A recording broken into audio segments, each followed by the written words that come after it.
Head Eesti inimesed, 2022. aasta veebruaris pöördusin teie poole, et koguda eseme- ja toiduabi annetusi Ukrainale.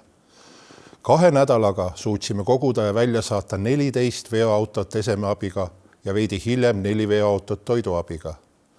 Veel kord tänan teid selle suure panuse eest. Aga nüüd oleme saanud Ukraina Punaselt Ristilt uue abipalve seoses erakordsete külmaoludega, mis süvendab humanitaarkatastroofi veelgi.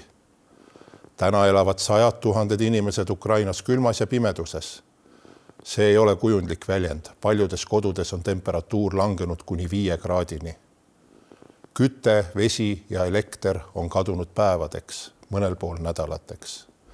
See tähendab, et lapsed magavad mantlitega, eakad ja terviseriskiga inimesed otseses ohus ning igapäevane elu lihtsalt seiskub.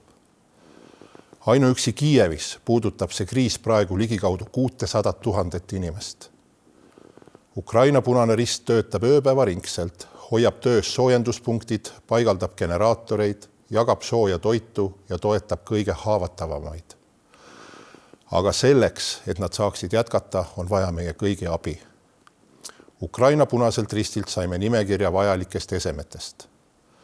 Vajatakse tekke, voodipesukomplekte, magamiskotte, termospotte, veekanistreid, taskulampe, akupankasid, talvemütse ja kindaid, sooja sokke, generaatoreid, laadimisjaamu, pudelivett, kuivtoidupakke, teraviljapatoone ja snäkke.